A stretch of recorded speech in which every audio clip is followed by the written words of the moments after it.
Welcome to AgriBusiness Global Report, a show that brings you executives interviewing executives or experts working in the agrochemical, biological, and plant health industries. For this show, Bob Trogele, Chief Operating Officer of AMVAC Corporation, interviews CS Liew, Managing Director of Pacific Agriscience. They'll discuss global investments and geopolitical influences for 2024 planning. So good day, everyone. My name is Bob Trogele. I'm the Chief Operating Officer and Executive Vice President of AMVAC Corporation in Newport Beach, California. And I have the pleasure and the honor today of interviewing CS Liew. Good morning or good evening, everyone. I am based in Singapore. I have a company called Pacific Agriscience that I formed about 24 years ago. So here I am. Well, you're an icon in the industry, CS, so I'm going to ask you some very pointed questions today. And, okay. We're also friends, so let's keep it friendly, okay? Yeah, absolutely. So, CS, if you had $1 billion to invest in agriculture today, where would you invest it? Any regional priorities or technology priorities? Well, yeah, $1 billion is a lot of money to invest. So I love to have that $1 billion. Okay. So basically, I would invest almost around the world. There's no specific region because it depends on what aspects are you going to invest in terms of agriculture, agribusiness. Now, if it is for food production, I would say Asia, I go by region, Asia, Latin, and Africa. Why? Because these are the regions with growing populations, right? And food security is in the forefront of the government's thinking, right? So with a growing population, they need more food, and their governments know about this. So food security, it's a major area of focus, right? And then you have personnel, because agriculture is important. So you have a lot of young people still going to university, still getting an education in agriculture, as opposed to, say, the developed parts of the world like Europe and US, especially in the US, kids want to go to Wall Street. They don't want to go to the farms, unless dad has a farm. Well, then they may go to ag school. But by and large, they want to head to Wall Street and make a bunch of money. So you have the right people there, to support you in your investments. Then if you are talking about technologies, I would say, Europe and North America, right? That's where you want to invest because there's a lot of innovation, especially in the biorational space, biostimulants, biopesticides, or some people will want to call it bioprotection products, because those two regions, North America and Europe, are at the forefront of putting a lot of emphasis on biorationals, right? Because consumers are more aware of chemical residues in the food, and that is driving legislations towards using more biorationals and less chemical inputs. For instance, your farm to fork strategy in the EU, where it calls for 50% reduction in chemical pesticide usage by 2030 and 20% reduction in chemical fertilizer usage by 2030. So that's driving a lot of focus on biorationals, right? So, like I said, in summary, I would say for production, for food, agriculture, go for Latin, Asia, Africa. For technologies, in ag, go for North America and Europe. I think that's a great description. I always say go where the growth is, and that kind of sums it up. I would fully agree with you.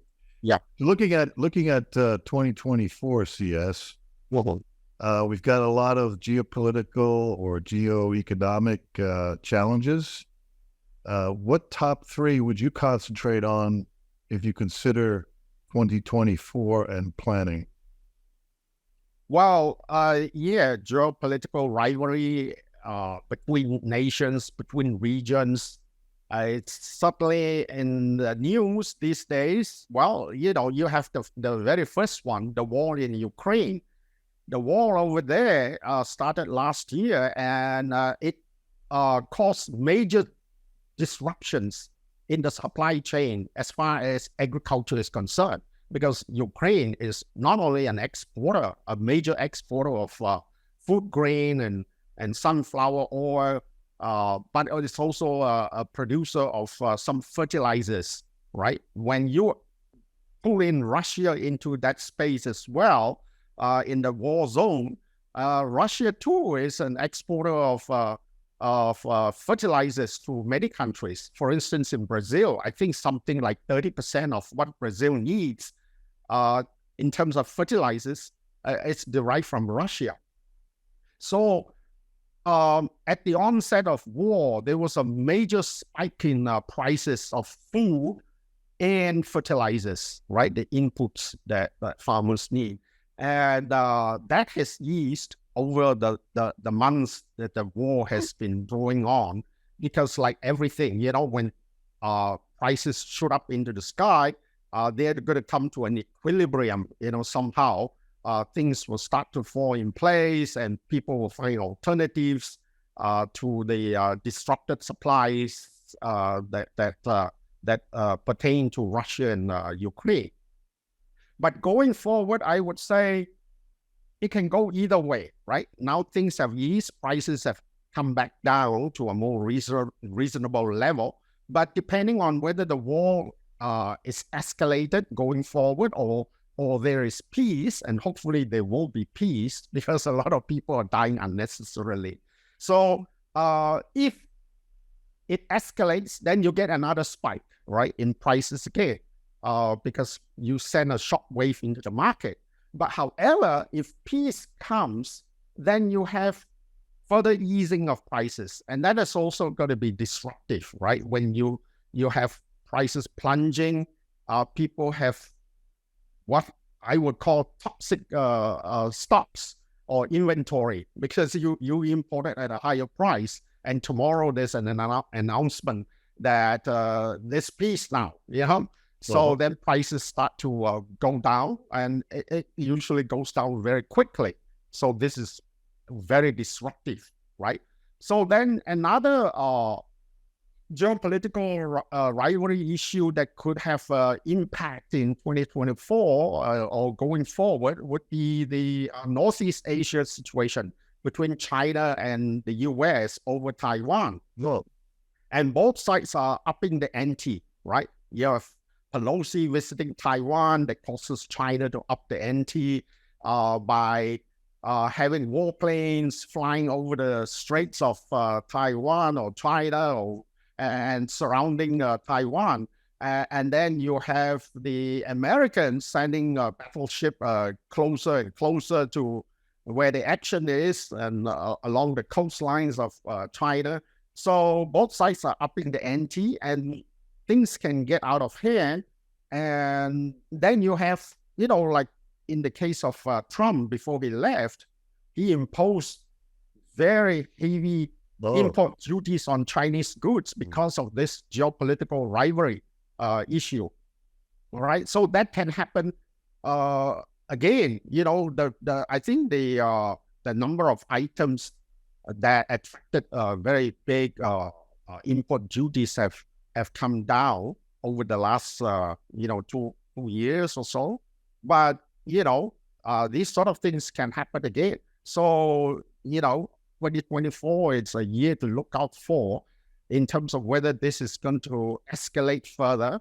My view is that it is going to, and that is irrespective of who comes in as the next president, because I think the Congress is pretty united in this case in terms of rivalry with China, right?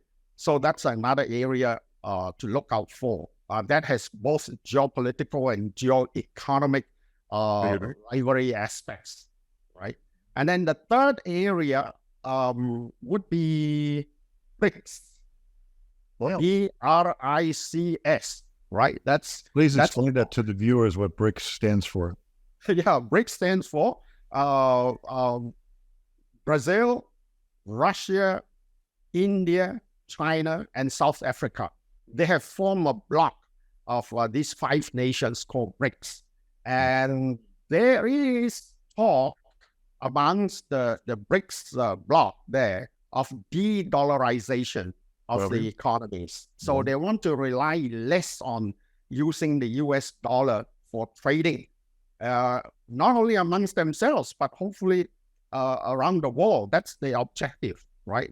That's the talk. And of course, that's creating a lot of tension and nervousness with the Americans. And now there's talk that maybe the UAE, United Arab Emirates, and Saudi might want to fall in line as well, because they are major exporters of oil and they have always used the US dollars for trading in oil. And now there's talk of Saudi Arabia, trading with the Russians, trading with the Chinese, not using the US dollars, right? So that's also creating a lot of tension, a lot of geopolitical and geoeconomic tensions around the world. So these are the 3 areas in terms of geopolitical rivalry that I would say would have an impact on 2024. However, the last part, de-dollarization, the usage of US dollar for trading didn't happen overnight. It was built up over the years. So any talk of de-dollarization will likewise take many years. But the talk is there. And when you talk, there's tension building up. Okay. Well, those are 3 that I'm watching very closely, CS. There's others, but thank you for that explanation. And I certainly agree with you that going into 2024, if I look at the commodity trading, everything is really short-term contracts. So it's very fuzzy out there. And I'm sure for the viewers today, it's very important to, be aware that 2024 is going to be a very different year than 2023.